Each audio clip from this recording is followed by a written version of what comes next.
The power of satsanga is so strong, it just makes you sat.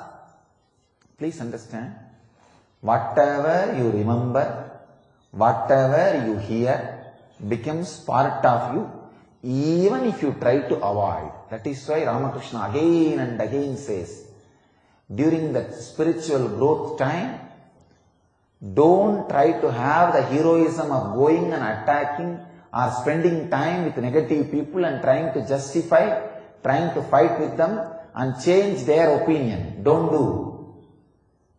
Just don't listen. That is the best way. Understand? Ramakrishna says, when a banyan tree is sprouting and growing, even a small goat can destroy it. But if it grows, even elephant cannot do anything. You can tie the elephant in the tree, nothing can be done. But when you are growing, you are just a sapling, plant. A small goat can come and spend half an hour with you and destroy your growth. Don't allow that to happen. Don't think, no, I'll face him, I'll change his logic. No. Negativity is sometimes more appealing to you than positive experience, because 80% of you is still in unconscious. I could see during this scandal, so many wonderful disciples, possibility of getting enlightened. They would have just flowered into enlightenment. Just 1 or 2 sessions with unconscious negative people, enough. They were able to destroy the possibility of enlightenment, the very root of Vidarka. Understand? Whenever Krishna says very beautifully, he gives freedom for enlightened beings to do anything. See, enlightened beings have no rule. They can do anything. But he puts one restriction on enlightened beings. They have no right to destroy anybody's faith on anything, even if it is low, dull, muda. He says, very word, even it is a foolish faith. If somebody has a faith on a small stone, the corner of the village, and does puja to that everything, or sacrifices goat, from the viewpoint of an enlightened being, it is very third rate. How can God ask for his own child, a goat? How can animal sacrifice be allowed? It is such a foolishness. I should destroy his faith. Krishna says no.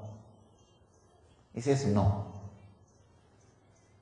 Even if it is very low level form of faith, you have no right to destroy it. He says, through that they will come step by step, higher and higher, will reach me. Even if it is a muda, the foolishness, superstitious worship, because of their attitude of worshipping, I myself accept that worship in different forms, the names in which they are calling me. That is why Ramakrishna, even after becoming enlightened, realizing his avataric mission, establishing a group of sannyas disciples, he says, I know I cannot accept animal sacrifice, but I will not stop the animal sacrifice in Kali temple, where he is a priest, he is a chief priest and he is the practically owner. His word is a direct word of Kali Devi in Dakshineshwar Kali temple. If he wanted in one word, he could have stopped the animal sacrifice. He says, no, I will not disturb their faith. It may not be right. It may not lead them to enlightenment. It may not be right as per my experience. It may not give them the ultimate, but I have no right to destroy anybody's faith, even if it is superstitious. Krishna says, even enlightened beings have no right to destroy somebody's faith, even if it is lowest form. Even if enlightened beings have no right to destroy the lowest form of a faith, what right the lowest fellows have to destroy the faith on enlightened beings? they do not know in what kind of mess they are getting into. Destroying the faith on an enlightened being is the worst conspiracy against the cosmos. I heard there are a few ex-disciples claiming that they are enlightened just a few days before I got the news. I said, that's great. If they are, then they should have created their mission. Not that they will be hurting my mission. See, when I grew, when I felt I am much more, I have experienced more, I am growing more, I did not destroy Ramakrishna mission, where I started growing. I just started creating my mission, that's all.